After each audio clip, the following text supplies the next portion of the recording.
Hello guys, and welcome back to the Insights Tales. A single person showed the stars to a superpower like America in broad daylight. In 2013, he stole more than 10 lakh top-secret documents of America and exposed them to the world. Since then, he is America's most wanted criminal for the last 11 years. But despite doing so much damage to the American government, today, the world looks at him as a hero. But why did he steal the documents of the world's top-secret agency? Why did he leak them? And how did he escape America's grift, even after all this? The Morning Sun of June 6, 2013, brought a big problem for the American government.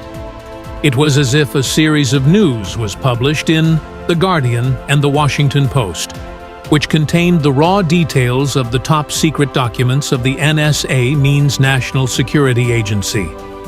These documents not only exposed Americans, in fact, mobile users around the world were shocked when they found out that the American government is secretly monitoring every mobile user. In these documents, the NSA's secret program PRISM was exposed, a secret program that gives the U.S. government access to the private data of any user through companies like Google, Apple, and Facebook. Beside that, they have a secret code order to access the data of millions of Risen customers.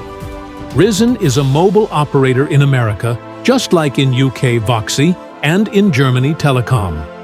Apart from this, the leaked documents also contained an 18-pages memo written by President Obama, in which Obama is asking the intelligence officials for a list of foreign targets on which cyber attacks are to be carried out. And this was only the beginning of the leaked documents. The National Security Agency hacked the computers of Hong Kong and China's military. The phone of Angela Merkel was tapped, who was the Chancellor of Germany at that time. The British Government Communication Headquarters, GCHQ, was running a program to keep an eye on its citizens. The leaked document revealed the conversation between the NSA and GCHQ, in which both the organizations were finding ways to deceive people and keep the propagandists happy. Initially, no one knew that this document was being used. Who leaked these, and are they really true or not? Because news agencies are not bound to reveal the source of their news. But just 3 days after this, a person comes forward who takes responsibility of leaking these top-secret documents.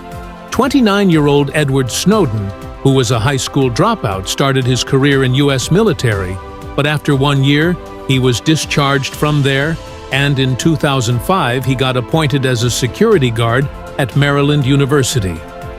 Edward Snowden was not good in studies, but his computer skills were so strong that CIA hired him. After spending a few years with CIA, in 2009, American tech giant Dell hired him. At that time, Dell also had a contract to upgrade the computer systems of National Security Agency. So they put Edward on this project, where initially his role was that of a supervisor, and later he became a cyber strategist. Edward Snowden was a diamond in the rough for the CIA and NSA. Then what happened next? That he was called a traitor by these agencies? Actually, there was an incident behind Edward's transformation from a cyber strategist to a traitor. While operating and upgrading NSA's computers, Edward came to know that the National Security Agency has the power to access the personal data of any mobile user. He also saw some records, which at first he thought might be the records of international criminals, but in reality, these were not criminals, but peace-loving citizens of America. During that time, a debate was going on in the U.S. Congress on the issue of intelligence. Ron Wyden, who is an American politician, asked a question to the director of the National Security Agency, James Clapper, in front of the Congress whether your agency collects the data of Americans or not. This session of the Congress was also broadcast on national television. James Clapper said, in front of crores of people, that, "No, our work is only to collect data of Americans."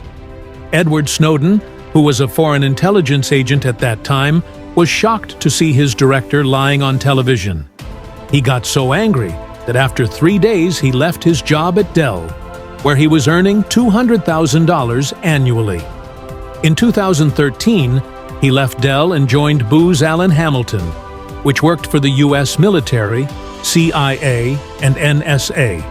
Here, too, he was put on a project of the NSA. The National Security Agency says that Edward has stolen so many files from our system that it is difficult to even estimate them because their number could be more than 20 lakhs. But what did Edward do that he copied the files of the top secret agency? That too without anyone knowing. The surprising thing is that he did not use any complicated hacking tools for this work. Rather, all this work was done from a small USB drive. But in the end, how?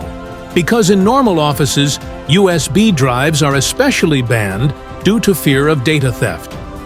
Secondly, in any company's system where confidential data is stored, not every employee has the authority to access the data. These were the computers of the National Security Agency, whose security is unbreakable. Before doing this, Edward Snowden planned his escape and took advantage of his location because he was hired by Booz Allen Hamilton for the NSA project. That is why he was kept in Hawaii, 5,000 miles away from the NSA's Maryland headquarters.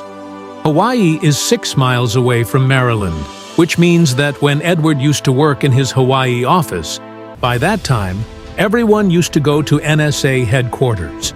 The second advantage was that he had access to the servers of NSA headquarters through thin client system which was actually outdated. The third advantage was that Edward himself was the system administrator there, which means his profile had high security clearance, due to which he had more rights, which means he could copy data from any system without being noticed.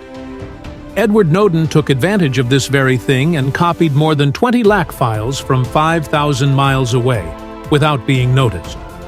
After working for just 4 weeks in Hawaii office, Edward decided to expose the misdeeds of NSA to the world. He copied all the documents in USB drive. He cleverly hid the drive from the security guard and went out and took leave by making an excuse of illness. He switched off his number and went straight from Hawaii to Hong Kong. When he did not return for the next several days and his number was not reachable, the NSA got suspicious and started looking for him. After reaching Hong Kong, he met some trusted journalists and gave them the documents, and the same documents became the headlines of the world the next day. Edward Snowden's leaked documents started a new debate on the secret powers of the NSA all over the world. He was accused of stealing government property, entering the systems of national security without permission, and passing on top-secret information to unauthorized people. The American government also demanded from Hong Kong that Edward be handed over to us, but he too had planned his every move in advance. By then, he boarded a ship and went to Russia, where initially he got asylum. And then in September 2022, Putin gave a national citizenship to him. And then he gives a lot of interview in which he told how our phones spy on us. He used a tool called Nose Smurf and mentioned about NSA, which gives access of our phone's microphone to security agencies so that they can listen to the surrounding sounds without any obstruction. Some people consider Edward Snowden a traitor, while some believe that he is a hero who exposed the real face of NSA in front of the world. What is your opinion about this? Do tell me in the comments section. I hope you will like and share this video of Insights Tales. See you in the next great video.